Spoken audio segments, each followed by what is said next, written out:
I was caught in the middle of a terrifying car accident, and the first person who came to mind to call was my husband. He declined the call and sent a text instead. I'm having dinner with my best friend, Sabrina. Can't come! You should call my dad. I stared at the message for a second, then replied, All right. Then. What my father-in-law said when he appeared at my husband's table that night made the woman, his so-called best friend, drop her gaze in shame, while Grant rushed out to his car without a word. My name is Kennedy. I'm 33 years old and work at a major bank branch in Detroit, Michigan. Today marks the 5th anniversary of my marriage to Grant. I'd planned a small surprise for him, a homemade dinner with his favorite red wine and an Italian-style stew. I'd spent 3 weeks perfecting the recipe. I left the bank a little after 4 that afternoon, still thinking about the Gruyere cheese that the Whole Foods near our house only occasionally stocked. The drive home wasn't far, but the rain was relentless. As I turned into the intersection at Greasehead and Harbor, a delivery truck ran a red light and slammed into the side of my car. The impact threw my head against the window, and pain shot through my shoulder as it twisted sharply. I could barely speak. Through the fog of shock, I managed to grab my phone and text Grant. Honey, I was in an accident. I'm being taken to Henry Ford Hospital. I need you. I wasn't asking for much, just to hear his voice, to know he cared. But instead, I got his reply. I'm having dinner with Sabrina. Can't come! You should call my dad. I must have read that line a dozen times as I lay alone in the emergency room, my shoulder dislocated, ribs aching, and head pounding, while the man I shared a home and a bed with sat comfortably having dinner with his best friend. Grant and Sabrina had known each other since college. For the past 3 years, they'd been working together at an insurance firm downtown. Ever since then, their harmless friendship seemed to demand endless meetings, lunches, and late-night calls. I used to question it, but Grant always brushed it off. She's divorced, emotionally unstable. I'm the only one she's got. I wanted to believe him, because I was his wife, not his interrogator. But after Sabrina came along, our Saturday afternoons disappeared. Holidays, too, unless I planned weeks ahead. Otherwise, Grant would say, I already promised to have lunch with her. You know that. A few months ago, at a company party, I saw Sabrina standing far too close to Grant at the bar, her hand resting lightly on his back, the kind of touch a woman makes only when she feels entitled to. Grant noticed me seeing it. He just smiled, shrugged, and said softly, She's just a friend.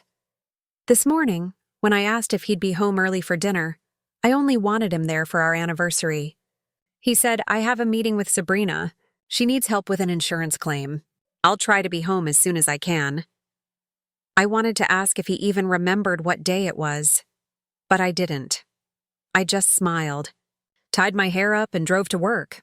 And all day, one question kept circling in my mind.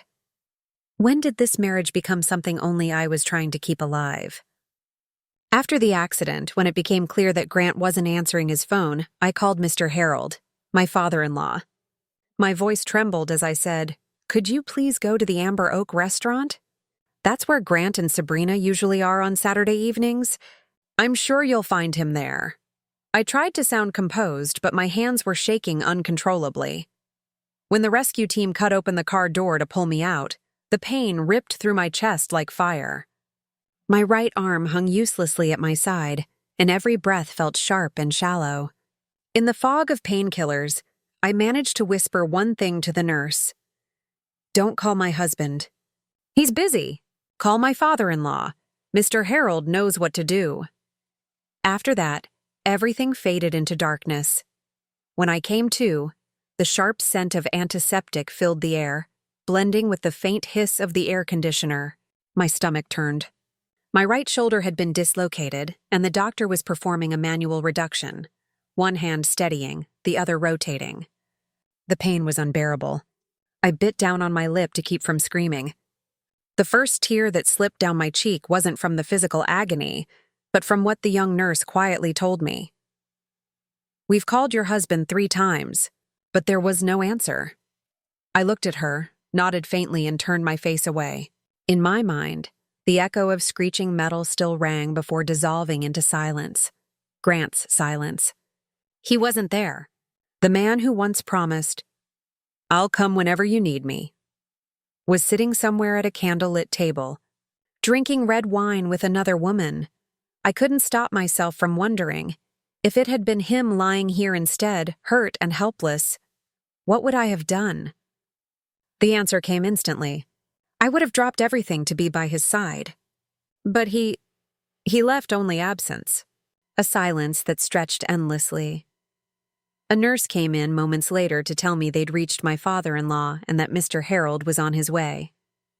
Hearing that made my chest ache in a different way. I knew he would come. He always had. He was the only one in Grant's family who truly treated me like a daughter. I didn't want him to see how cold his son had become, but maybe it was time he did. I lay there, drained, staring up at the harsh white ceiling lights spinning slowly above me. Only one thought lingered. When someone truly loves you, you never have to text them twice. 40 minutes had passed since I'd been wheeled into the ER.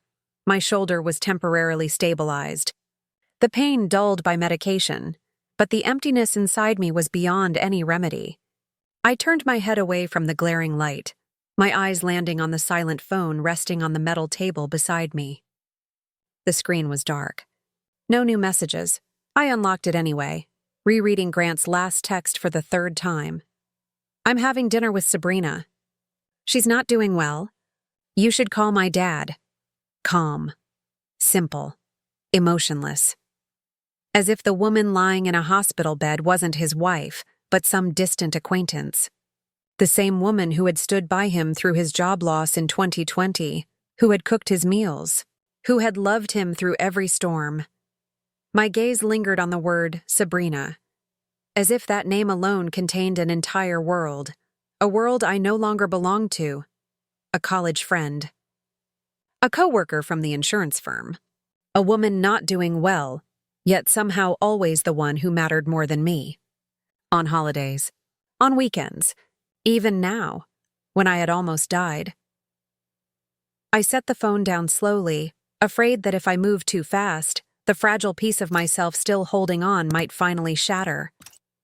I didn't cry. Instead, a cold, cutting clarity washed over me. I had just been replaced, so cleanly, so logically, it almost felt methodical. What hurt the most wasn't discovering it in that moment. It was realizing I had known it all along and kept convincing myself that my husband would never actually cross that invisible line. I stared up at the ceiling, watching the faint flicker of light scatter across pale shadows. In marriage, not everyone cheats with their body. Some cheat by giving their compassion to someone else and leave you to carry the emotional weight for both of you. I turned my head slightly. For the first time that night, I stopped waiting for Grant. Instead, I thought of someone else, someone who, despite everything, I still believed had decency left in him, Mr. Harold. The emergency room door opened softly, cutting through the noise in my head. Mr. Harold stepped inside, his coat still damp from the rain. His gray hair was slightly disheveled, his shoes streaked with mud, but his eyes were steady and full of concern. "How are you, dear?" he asked, his voice low but firm. I managed a faint nod and a weak smile. Dislocated shoulder, a few cracked ribs. Nothing too serious. He came closer and rested his hand gently on my arm. Just that simple gesture was enough. I didn't know whether to feel heartbroken or thankful. The first person I wanted to see after the accident wasn't my husband. It was my father-in-law. And the man who once swore, "I'll always be there for you," was still at dinner.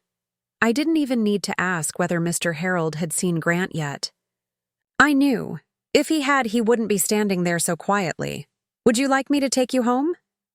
he asked softly. I shook my head. "I need to rest a bit. But could you go to Amber Oak? I think he's still there." He looked at me for a moment, eyes narrowing slightly, then gave a single nod. Without another word, he squeezed my hand, turned, and walked out. I knew his nature. He wasn't a man of many words. But when he decided something, nothing could stand in his way. At Amber Oak, the restaurant Grant and Sabrina frequented, the atmosphere was warm and dim, the air filled with soft laughter and the gentle clink of wine glasses beneath the candlelight. Grant sat across from Sabrina, smiling faintly, a glass of red wine in his hand, when a familiar voice cut through the calm. "Seems like you're having a wonderful dinner, son." The table went still. Grant turned sharply, startled, and rose to his feet. His father stood there, coat wet, eyes sharp as steel. Sabrina's face drained of color as she looked down at her plate. "Your wife was in a car accident." "She's in the emergency room," Mr. Harold said, his voice loud enough for nearby tables to hear. "Doctor says cracked ribs, dislocated shoulder. And you're here, dining with the one who apparently needs you more." The air in the restaurant shifted.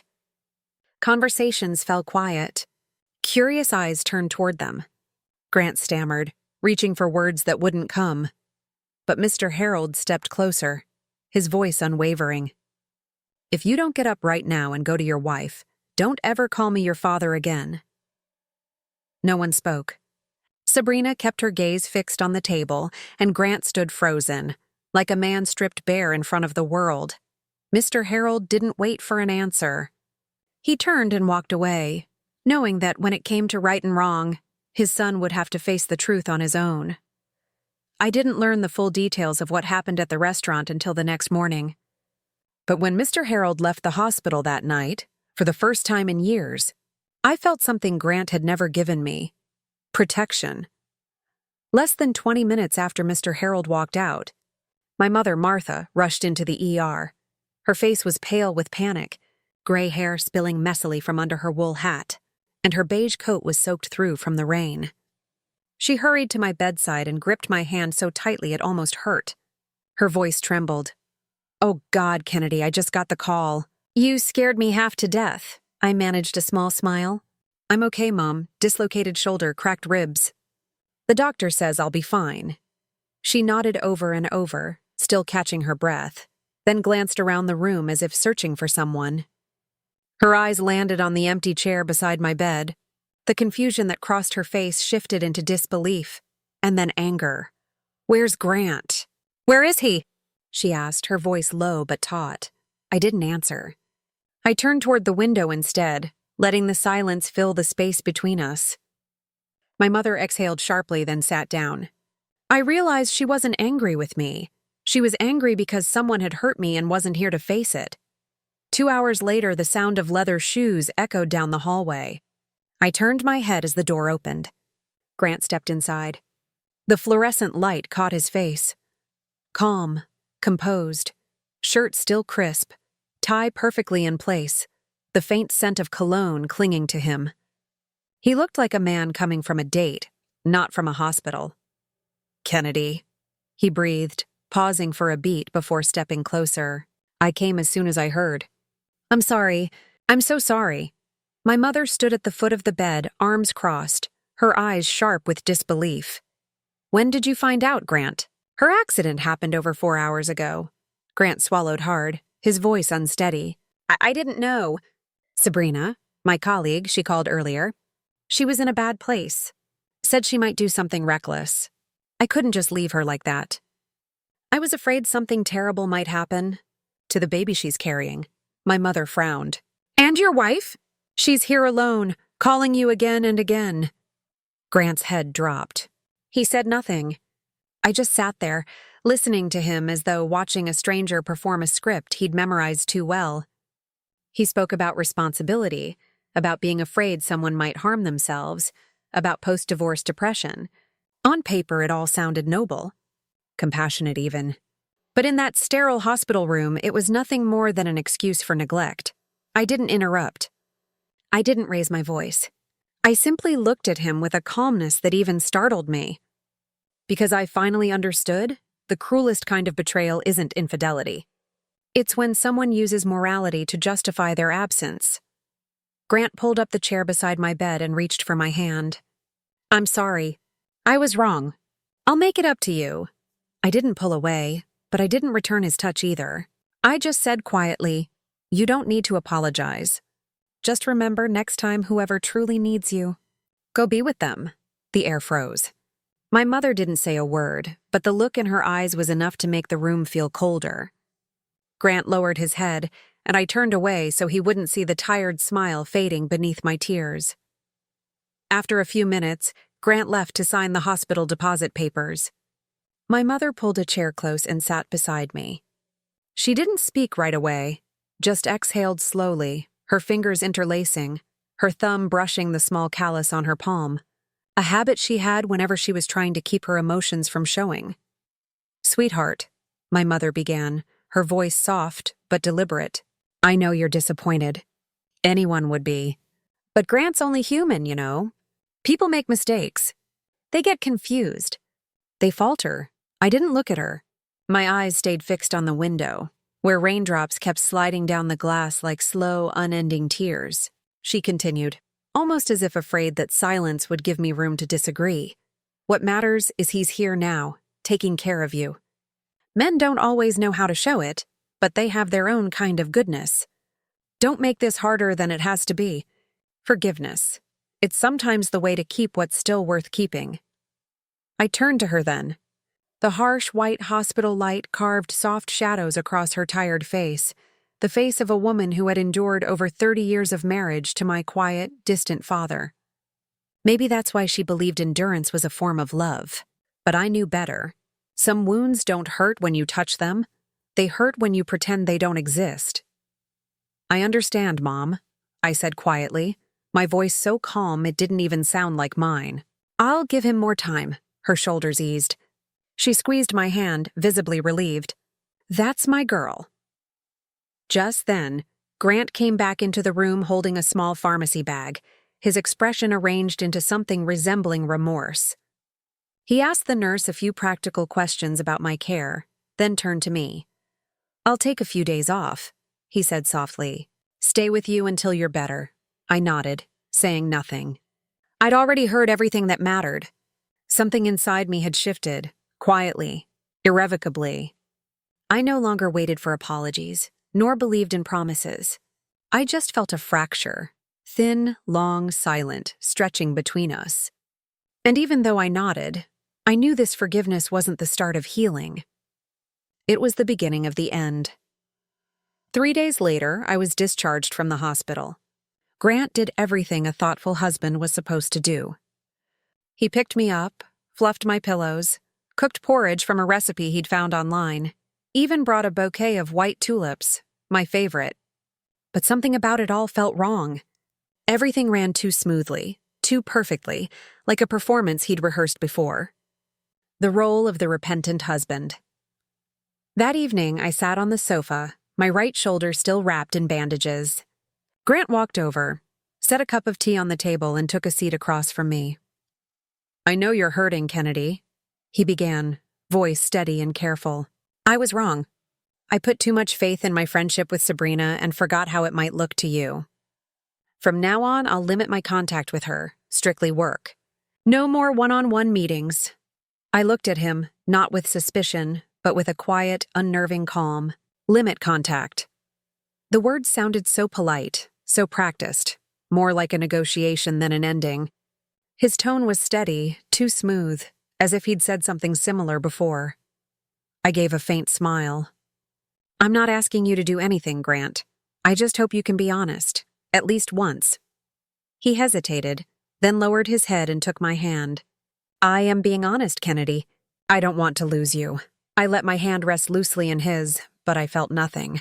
Not anger. Not sorrow. Just a hollow stillness. It felt like hearing a song you once loved, one you knew by heart, suddenly sound off-key because the voice singing it no longer belonged to the person it used to be. I nodded lightly.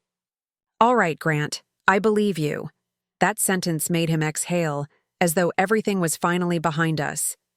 But if he'd looked closer, really looked, he would have seen that the peace in my eyes didn't come from forgiveness. It came from the absence of expectation. That night, when he turned off the light and lay down beside me, his cologne, once a scent that felt like home, suddenly seemed foreign. I turned toward the wall and closed my eyes. In my head, one sentence repeated endlessly. When someone has to promise they'll change, it means they already chose not to. 3 weeks passed after I was discharged. Everything appeared to be returning to normal. Grant woke early each morning, brewed coffee, and added exactly half a spoon of sugar, the way I liked it. He drove me to physical therapy, waited in the hallway with a magazine in hand, then took me home in our familiar SUV. In the evenings, he made pasta, played soft jazz, and asked if my shoulder felt any better. Sometimes I'd watch him roll up his sleeves, set the table, and tell myself, forgiving someone is also giving yourself another chance. I had started to trust again, or at least I convinced myself I had. I even texted Jenna, my best friend from college, telling her everything was going well, that Grant seemed to be changing, that maybe every marriage needed a few cracks to remind you of its worth. That Saturday morning, I had the day off. I woke up early, planning to make the cinnamon waffles we both loved, the kind laced with butter, vanilla, and that warm spice he always said. Just smelling them makes me feel calm. I had the ingredients out and was whisking the batter when Grant came downstairs. His shirt neatly pressed, tie already knotted. I have a meeting with a client this morning, he said, slipping his phone into his shirt pocket. After that, probably going to play pickleball with some coworkers. You stay home and rest. Don't wait for me for lunch. I paused, the wooden spoon hovering midair. A client meeting on a Saturday? I asked, half joking, half curious. He smiled and kissed my forehead lightly. Yeah, they're only free on weekends. I'll be back early. Then he left. The door closed, the car engine started, and the kitchen filled with the scent of cinnamon batter, and a quiet that felt too deliberate. I don't know why, but as I watched the steam curl up from my coffee mug, a faint unease stirred in me. That subtle, sinking feeling you get when you've caught someone in a lie, but don't yet have the proof to admit you've been deceived. Later that afternoon, while cleaning the kitchen, my phone buzzed. It was a message from Jenna. No greeting, no emojis, just a short line and a video. Kennedy, I think you need to see this. I opened it. The footage showed the pickleball court at the Northern Detroit shopping center, the same one Grant often mentioned. In the frame, there he was, wearing a navy polo and white athletic shorts, laughing with Sabrina. They'd just finished a match. Their hands brushed, their collars glistened with sweat, and the look in their eyes wasn't friendly or professional. Then, in the next moment, Sabrina leaned toward him. Grant bent down and kissed her, a quick, urgent kiss, but too natural. The kind that only comes from repetition. The final clip showed a silver sedan parked in front of the Marriott Hotel. Grant stepped out, opened the door for her. Sabrina smiled, placed a hand on his shoulder, and together, they walked inside. The glass doors slid shut behind them, reflecting the golden afternoon light, the same light I had so foolishly believed he was sharing with coworkers. I sat there in silence as the phone screen dimmed.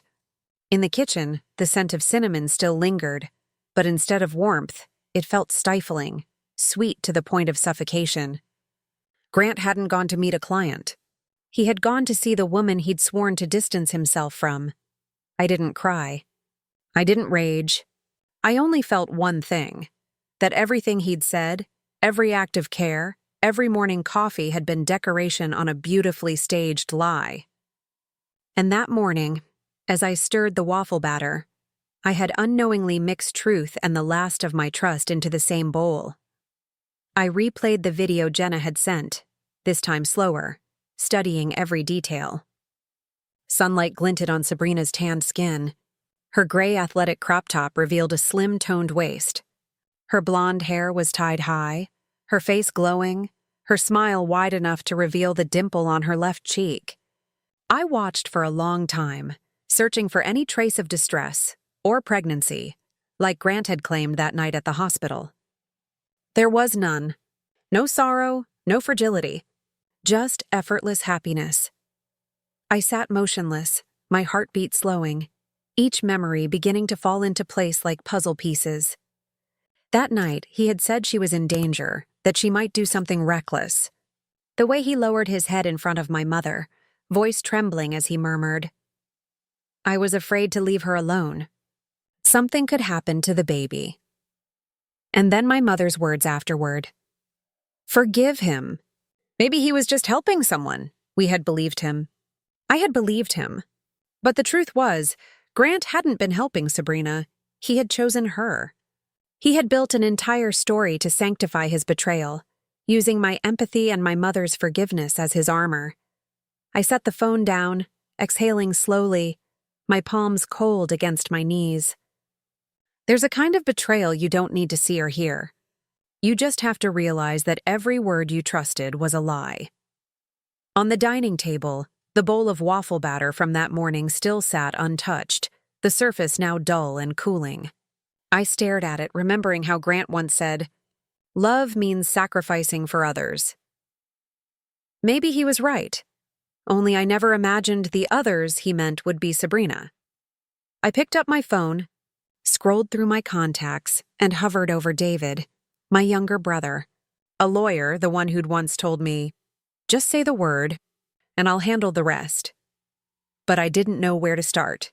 My hand trembled slightly as I locked the screen and set it aside. Stepping out into the yard, I let the breeze brush against my face. It carried the faint scent of lavender roses blooming behind the house, soft enough to make me pause and breathe deeper. Across the wooden fence, Mrs. Margaret Ellis, my elderly neighbor, once a nurse, was watering her yellow chrysanthemums on the porch. She spotted me and smiled, her voice warm and steady. "Oh, Kennedy, I heard from your mother. You were in an accident. Are you feeling better?" I returned her smile, gentle but tired. "Much better now. I was making cinnamon waffles again. Thought I'd bring you a few," she chuckled, her eyes kind. "Well then, bring them over. I just brewed some mint tea, enough for two." A few minutes later, I sat on her porch, a warm plate of waffles between us, the air calm and still. Steam curled up from our cups as we sipped tea in silence. I watched my fingers trace the rim of the cup, and almost without realizing it, I whispered, so softly even the wind might miss it. "Mrs. Margaret," I asked quietly, my voice barely above the rustle of the breeze, "do you think forgiving a man who shows signs of cheating is foolish?" She looked at me for a few seconds, her gaze slow and steady, the kind that belonged to someone who had seen more pain than most could bear. "Kennedy," she said softly, "when I was a nurse, I learned one thing. If a wound isn't disinfected, it'll fester no matter how clean it looks. Forgiveness is the same. It only matters if the person truly wants to heal." She paused, eyes narrowing slightly as if recalling a memory. "Actually, I wasn't going to mention this, but maybe you should know. The week you were away on that business trip, 3 months ago, I saw Grant bring a blonde woman home a few times. At first, I thought she might be a relative, but then I saw them holding hands at the door. I set my teacup down slowly, my hands trembling. The wind in the garden picked up, scattering a few yellow petals across the stone path. I wasn't shocked, just struck by how everything suddenly fit together, as though someone had flipped on the light in a room I'd kept dark for too long. Mrs. Margaret reached over and gently squeezed my hand. "I'm sorry, Kennedy. I thought you deserved the truth. What you do with it is up to you." I nodded once, firmly. "Thank you.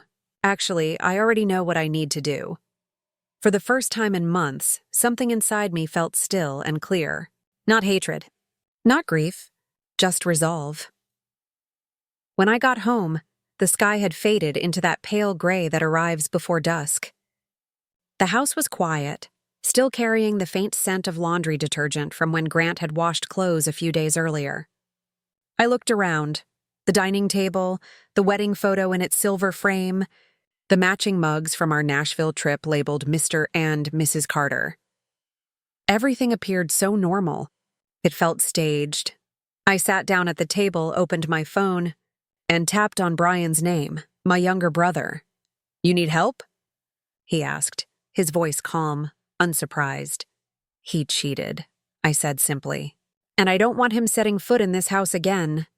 "Got it," Brian replied without hesitation. "I'll take care of it now." Less than 2 hours later, a locksmith arrived and replaced every lock. Brian sent a photo of the new door handle along with a message. "New keys done. Moving company will be there tomorrow morning." He has 48 hours to clear his things. And don't talk to him alone.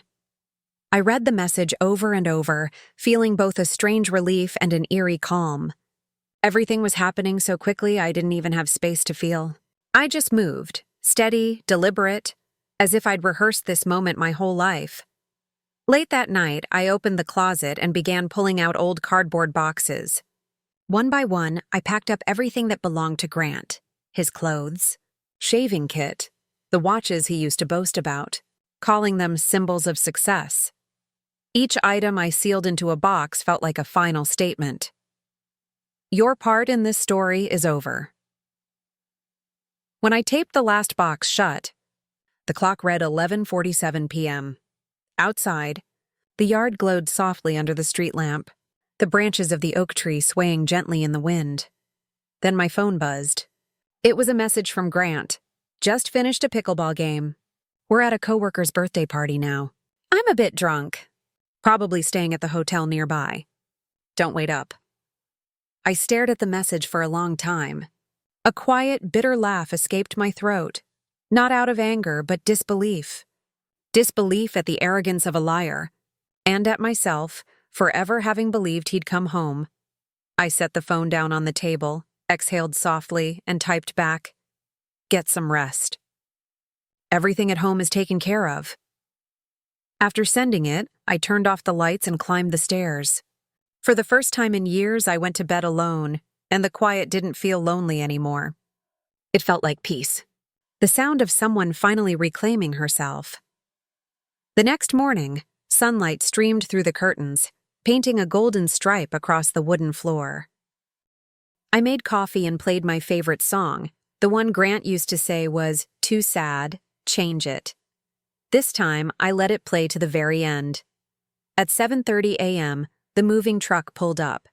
2 workers began loading the labeled boxes onto the porch. Everything looked so orderly, so detached. It was as though none of it had ever belonged here. I signed the paperwork, thanked them, then sat by the window, coffee in hand, watching the quiet unfold. Around 8:50, a familiar engine rumbled at the gate. Grant's silver SUV screeched to a stop, kicking up a cloud of dust. He stepped out, shirt wrinkled, tie crooked, eyes bloodshot from a sleepless night. I knew immediately he'd come straight from the hotel. He took one look at the boxes, at the locksmith finishing up with the new locks, and realization hit him. His expression changed. Shock first, then disbelief, then panic. He charged up the steps and slammed his hand against the door. "Kennedy, open the door. We need to talk." I didn't move. I just stood inside the living room, watching through the thin white curtain. His face, the same one that once promised, "I'll never let you be hurt," was now twisted with rage and desperation. He called again, voice breaking, trembling. "What are you doing? This is a misunderstanding. I just dropped her off after the game. You have to believe me, Kennedy." Still, I said nothing. I just watched and realized something simple, something final. This wasn't the man I fell in love with. One of the movers stepped forward and handed him an envelope, Brian's letter. Notice of property transfer and requirement to vacate premises within 48 hours. Grant read a few lines, then let out a hollow, bitter laugh. "She really did it," he muttered under his breath. He turned toward the house again, his eyes hollow and frantic, trying to find some trace of control, but it was gone. He walked back to the SUV, hand on the door handle, then stopped and looked up toward the second-story window where I stood. For one brief moment, our eyes met. Then I closed the curtain, the engine started. The car rolled out of the driveway. Silence followed, thick, unmoving, final. I took a sip of my coffee. It was bitter, but it tasted like freedom. 3 months later, on a cold, damp morning, I arrived at the Wayne County Courthouse an hour early. Dew still clung to the stone steps. I sat in my car, watching strangers pass by, feeling an odd, steady calm. Grant arrived 15 minutes late, neatly dressed, but thinner, his face drawn, avoiding my eyes. We exchanged exactly 2 words. "Hello. Let's finish this." The hearing was quick, almost clinical. The house was confirmed as my separate property. I'd bought and paid for it before the marriage. There were no children, no joint assets to argue over. Brian, sitting beside me as my attorney, closed the case in 17 minutes. When the judge's gavel struck, the sound echoed like the final punctuation at the end of a long, exhausted story. Grant signed the papers, then looked up. His eyes were hollow, full of regret. I said nothing. There was nothing left worth saying. I simply stood, thanked the judge, gathered my papers, and walked out. Outside, light snow had begun to fall. I drew in a deep breath, the cold settling in my chest so cleanly it almost sparkled. It made my heart feel lighter. I knew, right then, that my life finally belonged to me. A year after the divorce, the house was still mine, but it had taken on a new soul. No longer a home for two, it had become the sanctuary of a woman who had chosen to stand on her own.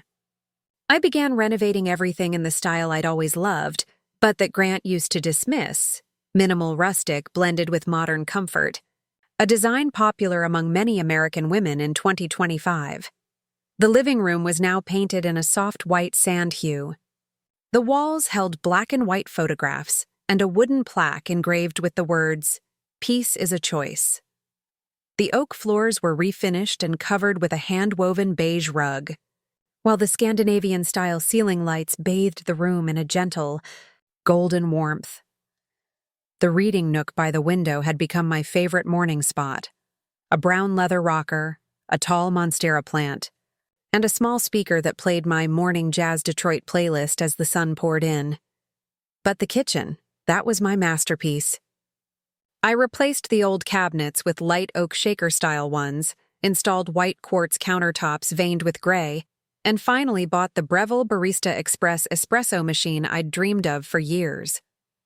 Through the kitchen window, I could see the small garden where mint, rosemary, and lavender grew in ceramic pots.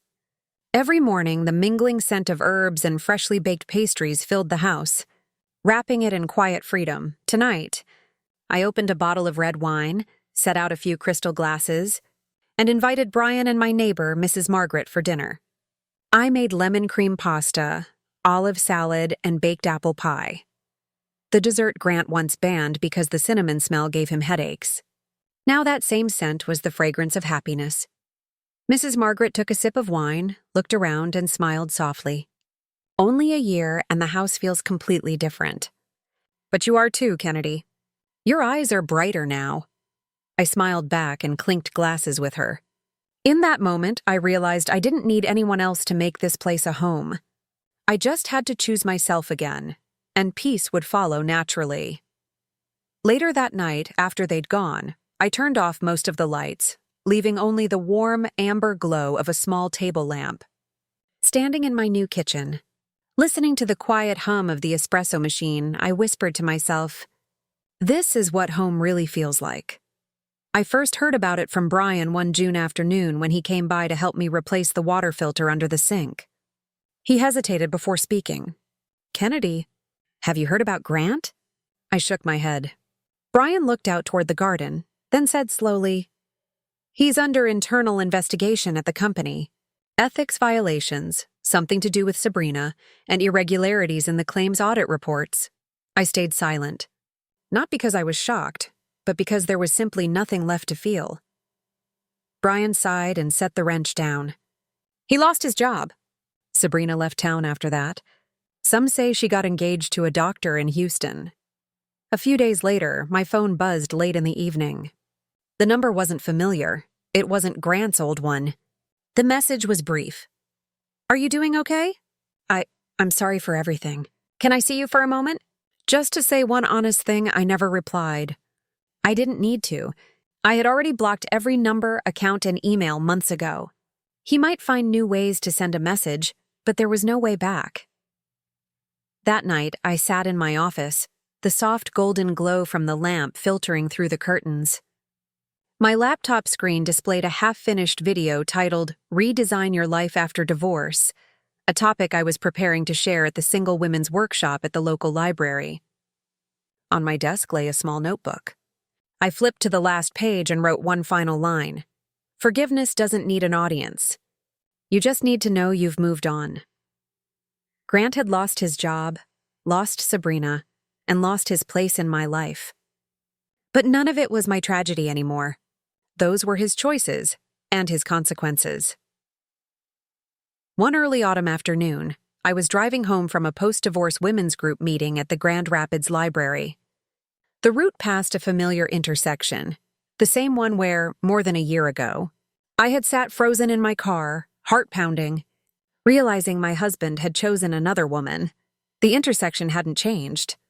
The faded traffic light still blinked wearily, the stop sign still leaned slightly from the wind, and the oak trees were once again shedding golden brown leaves across the asphalt. But one thing had changed: me. I stopped at the red light. No cars ahead, none behind. And in that brief, quiet moment, the weight that had once pressed against my chest was gone. No more tears muffled behind the wheel. Just a slow, calm breath, like saying goodbye to the woman I used to be, the one who had lived for the approval of a man who'd long forgotten her heart. I glanced into the rearview mirror. My reflection looked back. Short hair, clear eyes no longer dulled by fatigue. I turned on the radio, and a soft piano instrumental began to play. When the light turned green, I pressed the gas and turned left, not just onto a new road, but into a new chapter of my life. Saturday afternoon, sunlight streamed through the white linen curtains, falling gently onto the freshly varnished oak floor I'd refinished just last week in my small kitchen, now remodeled in Japandi style. Simple, warm, and elegant. A white porcelain teapot released faint wisps of steam over chamomile tea. I sat in an olive velvet chair by the window and opened the book I had left unfinished a year ago. No buzzing phone, no one waiting for dinner, no passive-aggressive remarks about how I lacked empathy. Just me, in a space that was mine alone. I looked around this house, once an invisible prison, now a haven shaped by my own hands. The abstract earth tone painting above the fireplace, the handmade pendant light from a pottery studio in North Carolina, the soft linen pillows on the bench. Each reflected a version of me that was quiet, whole, and no longer asking anyone's permission to exist. I no longer waited for apologies. No, longer needed to explain my exhaustion or my silence. No longer felt lonely in solitude. No longer questioned my feelings when someone dismissed them as too sensitive. It took me years to understand. Leaving a marriage isn't failure. It's courage, especially when you still love the person, but finally choose yourself instead. I took a deep breath. In that moment, I knew I hadn't just escaped a man. I had escaped the trap of kindness being mistaken for weakness. I'd walked through every painful moment, and now, I chose to stay with myself. Leave a comment if you've ever walked through hard days no one else knew about. Hit like if you believe women, at any age, deserve to be heard, to be free, and to be loved the right way. And if you think this story might help someone realize that being alone isn't scary, that the real fear is losing yourself trying to please someone else, then share this video with them. Thank you for staying until the very end. I'm still here, along with thousands of other women, and we were never as alone as we once thought. And that wraps up today's story. Now we want to hear from you. Where are you watching from? Drop your city or country in the comments, and let's see how far these stories reach. If this story moved you or gave you chills, give it a like, share, and subscribe for more powerful stories. One last thing, rate the story from 1 to 10 in the comments. Your feedback helps us bring you even better ones next time. Thanks for watching. We appreciate you being part of this storytelling journey.